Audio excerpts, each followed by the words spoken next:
This is Mark and Charity's Coffee Podcast.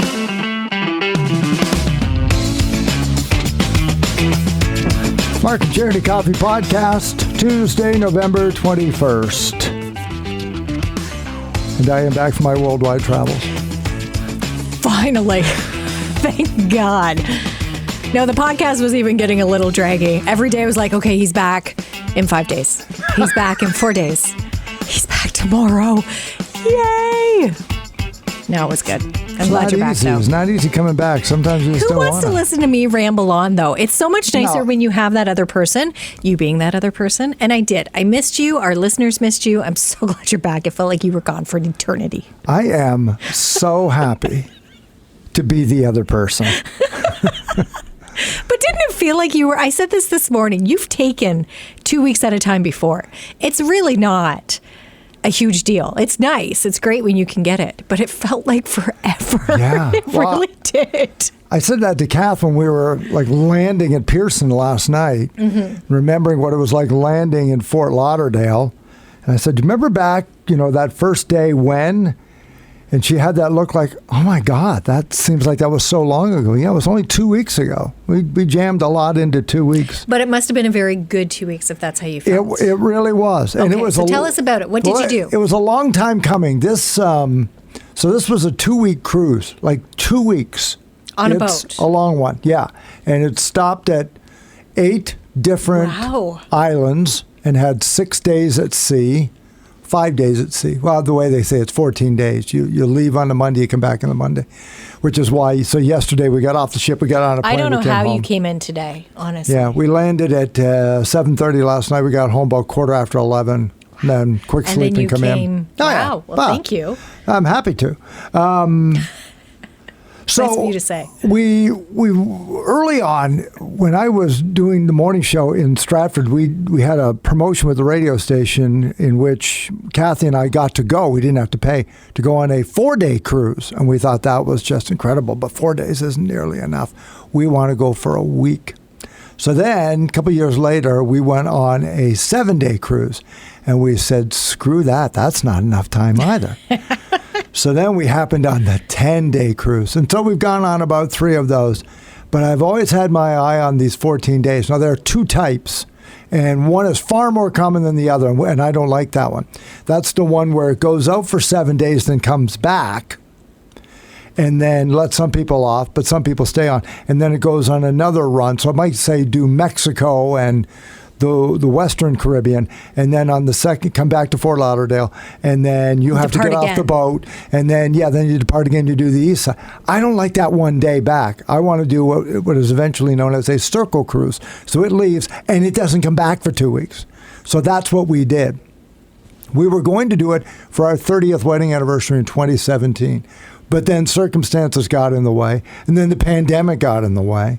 So all this money we'd been saving and tucking away for it, sure, then prices go up, but we'd been saving anyway. So it wasn't a huge sticker shock. It was a little, disappointing. It was a little bit more than what you originally thought. Right, because we thought it was going to cost this much, and it was like, almost. A little bit more.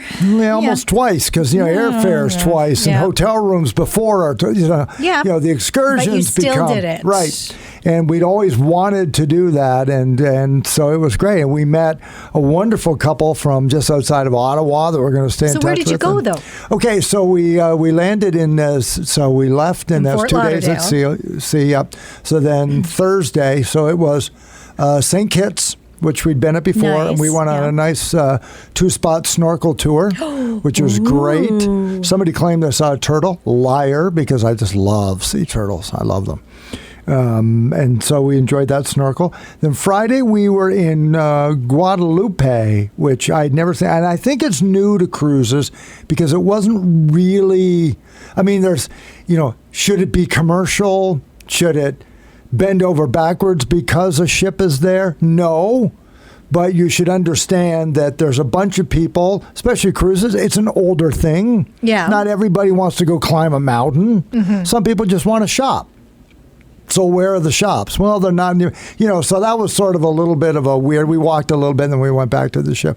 Nothing wrong with your island. It just wasn't, because we knew we had a bunch coming up too.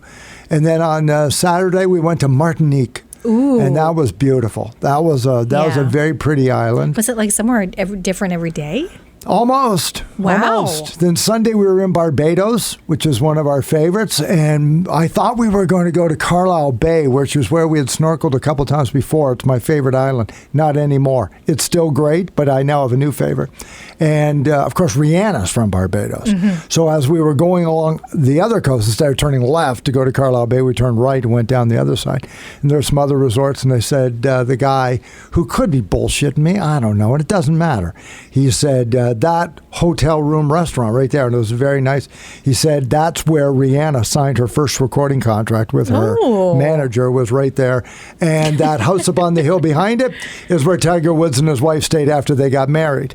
And then this hotel is where Justin Bieber goes to, all this other stuff. So pointing out where the stars are. But like, the Rihanna story, her house was up on the hill over there, but this is where she signed her contract. There's a bar on the outside town she used to sing at. And so it's like, okay, you're in Rihanna's island now. Maybe he switches it up every trip. Yeah, maybe, exactly. It's like, that was where Rihanna signed her contract. Some guy's going to go back to Canada and talk about it. Exactly. Loser. And then, so we did some snorkeling there. We saw some turtles there. So I love Barbados. I thought that was great. And then Monday we were in Grenada. Now, the best man and one of my best friends my whole life is originally from Grenada. And so to be able to go on his island was great. Pretty cool. Yeah. Now, is that your new favorite? Or are we there yet? No. Okay, keep but going. It was then. beautiful. Right. It was one of the most beautiful from the ship, but we'd been gone a week already, and we were working it pretty hard. And then we went to Trinidad, least favorite. Ooh, really? Didn't like it. Bad reputation. You better go on an actual excursion with people you trust, because there are bad reputations. Don't get in the wrong cab. We were told, be really careful. Okay, so say enough. Yeah. All right. Don't travel by yourself. And, sorry, but if that's true. Why are you stopping there? Why are you stopping there, princess? Like, don't. Mm-hmm. Like, I'm not saying you're rewarding them by doing it, but if you're putting people at risk in an uncomfortable situation. Anyway, so we stuck pretty close to the ship on that one. And then there was, so now that's Tuesday of week 2. Wednesday was at sea. Thursday was Curacao. Now that was your birthday. So that's where I emailed you from Curacao. Yes. Thank you for that. At an outdoor bar.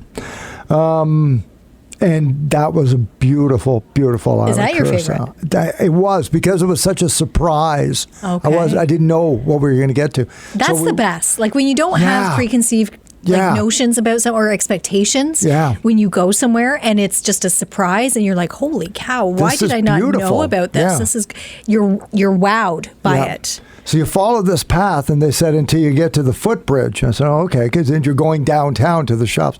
The footbridge is like the Murray Canal. It pivots to allow ships to come in and out of the city's harbor, which is you can't really see from the boat. But once you get out there, the river goes to. So if you're looking at a map, Curacao has like this lake in the middle. And because it's all out in the sea, right? Yeah. Whatever land pops up, that's your island. That's what it is. So we were there when they had to pivot that to allow ships in and out. So that was cool. So you're walking over this floating bridge to get to downtown, which is full of all kinds of shops, very narrow roads. So like a car can go through it. There's no sidewalk. It's also 11 degrees north of the equator.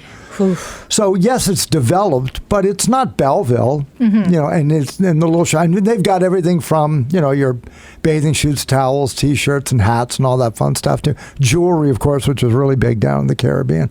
You can get diamonds. Diamonds International is always down there. Louis Vuitton bags and restaurants, but it just had this vibe. Curacao, and Kathleen said the same thing. Would you come here for a little while? Like, I think I would.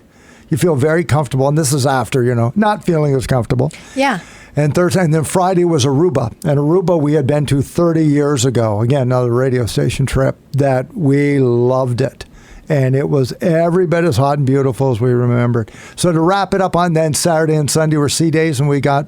And you got back yesterday. So what was that? Is that 8 different locations in 14 days? That's a lot. Yeah. Yeah. So, and so I got is this you what a you're Christmas do? decoration. No, I know. Thank you for that. You didn't need to bring me back anything, but are you going to continue to now do these 14-day So funny cruises? You say that, because Cass said, that's good. That was great to do it, but that was a dream to do it. We've waited a long time to do it, and that's good enough. Really? And so probably 7 or 10. We're also coming to the, I'm 60 now. So we started talking in terms of, okay, if we're going to do 2 months in Florida after I hang it up, a 1 week cruise is great because you're not on, off, and back to work, and back to raising kids. It's just part of what you do. Yeah. You want to go on a 1 week cruise because you're down there anyway, so you don't have to pay for flights. You can get a deal at the end. Have you ever thought about the transatlantic one? Would you guys do that? Because that's not a destination cruise. It is, but it's not several stops. Like you're out to sea for a week. There are 2 of those. One is called My parents have done it. The relocation cruise, which is so the cruise we were on was the first of the season. Early November's being because normally they worry about hurricane season, which goes to middle of October. So the ship had been on a relocation tour. It left San Francisco.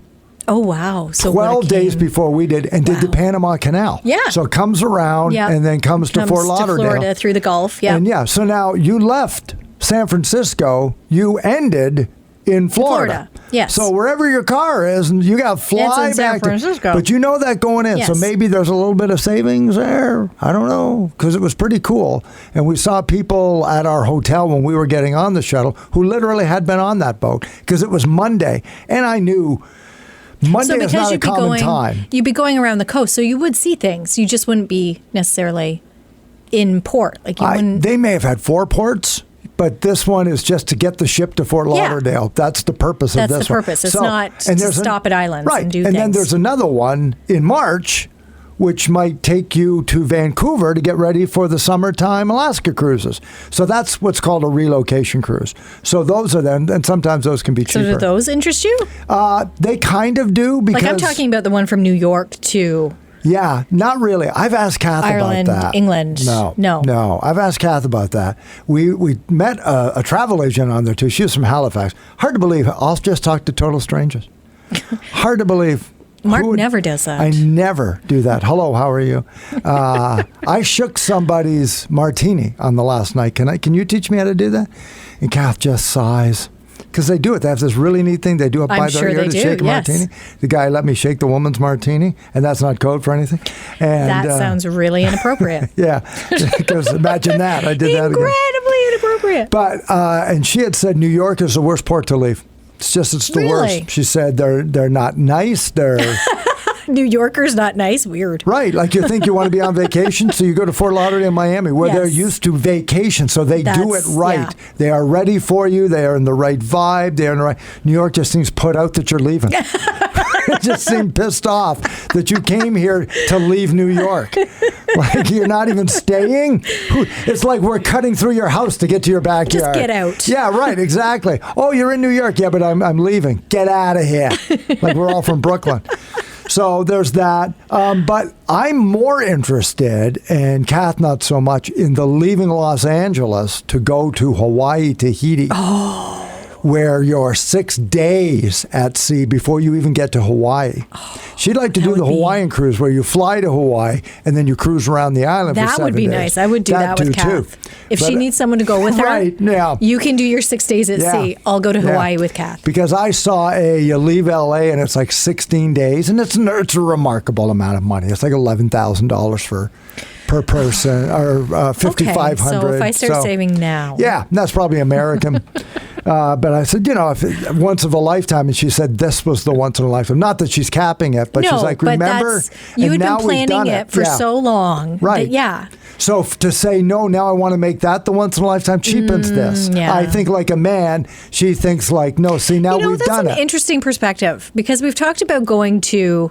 And this is on a much smaller scale. We've talked about doing a trip again with the kids to Florida. Right. And as you said, I saved for so long for our first trip. Like we saved so long to take them, and that was such a magical time when we took them to Florida, and we had that time together when I first started here. So about 5 years ago? Yeah. The kids have now started talking about going again, and we're like, yeah, you know what? Maybe we should. But you're right. It's almost that I don't have the same feeling about it. Mm-hmm. Yeah. As that first time. Right. Because it was so... It meant so much to us to be able to do that the first time, that now it would be fun, but it wouldn't have the same oomph. So I see what Kathy's saying. Yeah, exactly. There was leading up to this trip for you guys, because it was your 30th anniversary and because you've had to wait and do everything. Now that you've finally done it, it was like, wow, that was great. Yeah. So not that you won't cruise again, but to try to do that again. You're right. It's kind of like, well, no, this was the trip. Yeah. This was the one. So now what we're going to do is just grab the cheapest one we can find that goes somewhere we haven't. Okay. Can you wait longer than 2 weeks though? Can you stay maybe for a little bit longer before you go off again? Yeah. Okay, like we're not going till January. Oh, geez. But we meet people like that, and that's the thing. That's what's so crazy about it is. These people we met, they were really great, and they were talking about the cruise that they're taking in January. Oh, they're okay. Because they'll go 2 or 3 cruises a winter. Oh my gosh! And they work. Now they don't have children, and I'm not criticizing. So the logistics of their life. Your children are grown, out of exactly. the nest, Mark. So technically, you don't have any either that you need to be home for. But as if Mrs. Philbin wants to deal with me like away, talking to everybody and shaking up people's martinis. Oh, I'm sure she would. I don't know, but I'm just asking for a little bit longer than 2 weeks before you go again. No, for sure. That's it. Then for sure. Yes. If I need to talk to Kathy, I will. Maybe I'll ask her instead. I'll be like, Kathy, please, just a couple more weeks. Well, she was the one that found your Christmas decoration. So. Well, and it's absolutely lovely. Thank you. I'll send her a note later on and thank her as well. But there are just so many people and it's like, well, what other cruise are you doing this year? And it's like, what are you talking about? We've been 4 years since our last one. It'll probably be 2 or 3 years. But there was a pandemic in there too. Yeah, that's true. To be fair. Yeah, but those that do it on that culture are all the time. And tomorrow or sometime I want to talk about people when they dress for cruises. I think we should do this tomorrow. What? This is amazing. What didn't make it into the suitcase? If this is what you're wearing, what did you leave at home? You chose this shit. That's the question. Come on. That pair of shorts and that old ratty T-shirt. Mark, okay, don't do it now. Don't do it now. Mark went on a rant this morning off air.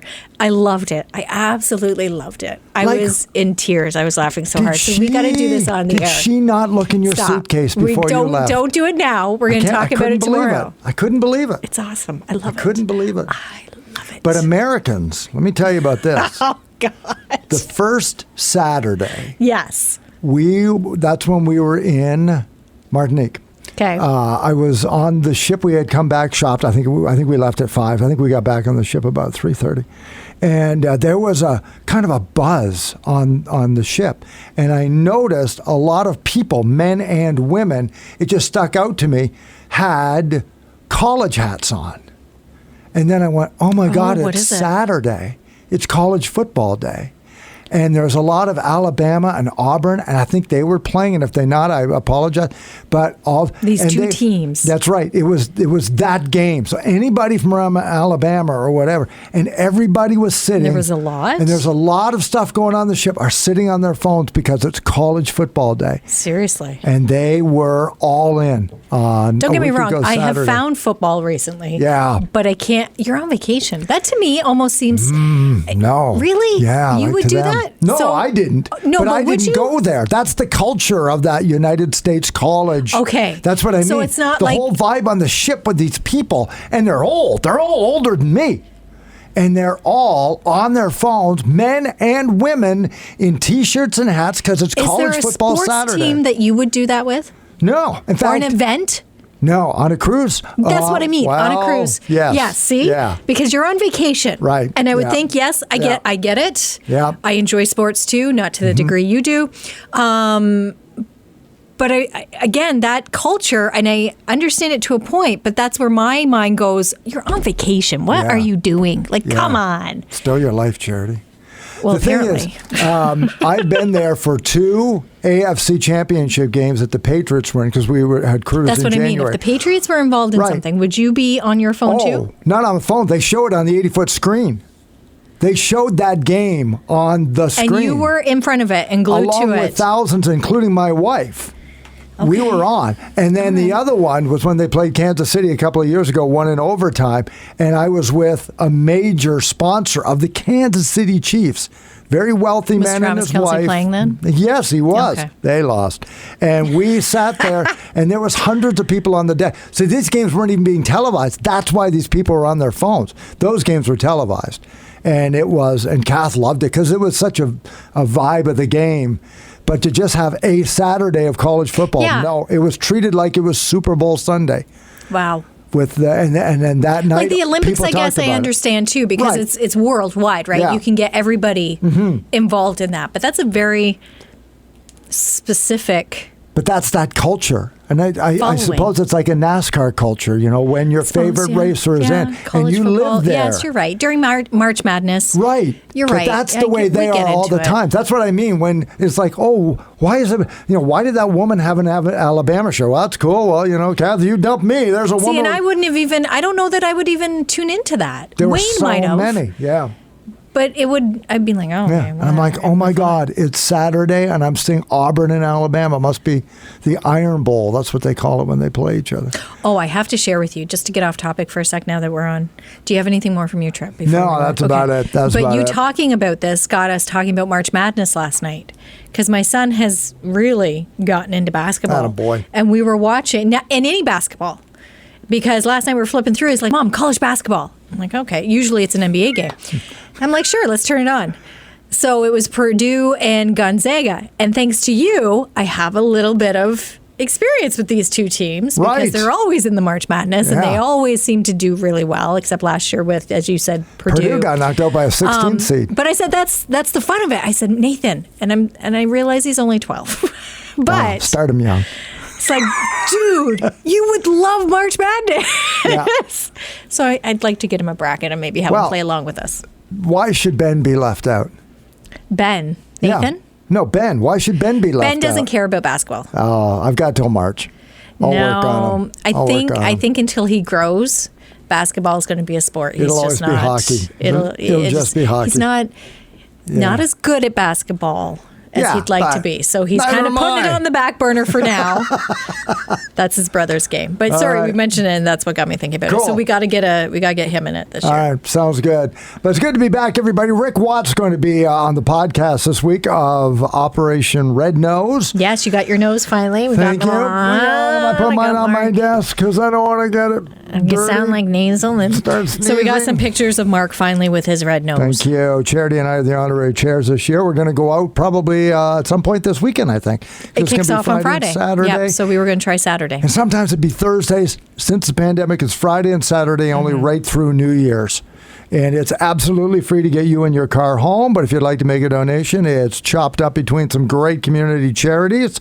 And over 200 volunteers are going to help out to get everybody home safely. Again, free, but for a donation. This is such an incredible initiative for this community. It's quite an undertaking. And only a handful of communities in Ontario have it. Mm-hmm. And we're fortunate enough to have it here. 962-4334. 962-4334, the number to call. They will come and pick you up and get your car home safely as well. They will get you home.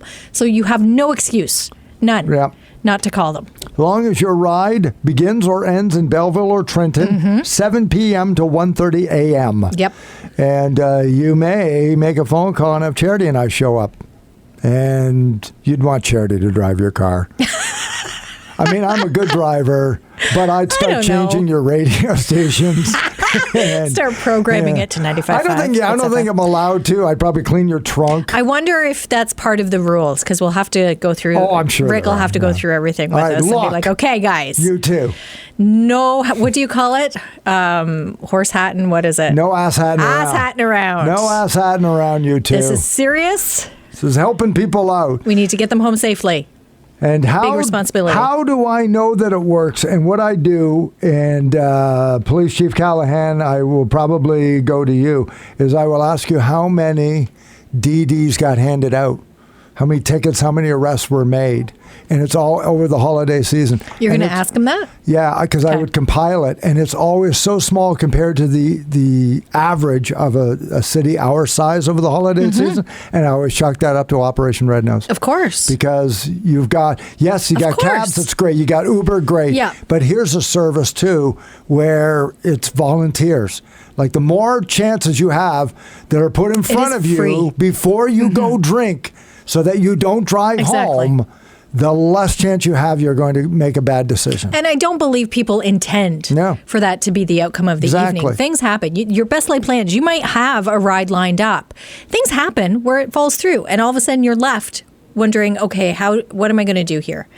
Operation Red Nose. Get you home safely. And so I don't want to leave my car there. We'll drive your car with you. Car comes too. Because people do use that excuse, and I hate that excuse. And it's like, no, your car can spend the night somewhere, but if you have to have it, then here we go. More than happy to do it. So 9624334 begins on Friday night. If you'd like to be a volunteer driver, get a police check done, and then stop by and see them, you can get all of that information on their website. And if you're worried about that too, because some do cost a little bit of money, they will reimburse you. Yeah. You just have to bring this receipt in with your police check, and Rick and his team will reimburse you for that police check. So Rick's going to be on the show tomorrow on the podcast with the Mark and Charity Coffee Podcast. As always, brought to you by our good friends at Simple Desk. Simple Desk in Trenton is your ultimate destination to streamline, market, and strengthen your business's brand. Jenny, the visionary behind Simple Desk, has built a team of qualified business growth experts with experience in marketing, design, and operations to help grow and scale your business. Simple Desk is the mastermind behind BRAZEN, a full-day experiential event for women by women. This full-day event on May 31st, 2024 is packed with networking, vendor booths, exciting giveaways, delicious food, and a speakers panel of incredible female entrepreneurs sharing their inspiring stories. Tickets are on sale now. For all the details and to buy your ticket before they sell out, visit simpledesk.ca/brazen. And be sure to follow BRAZEN on Instagram at @brazen_women. Join us tomorrow for Mark and Charity Mornings.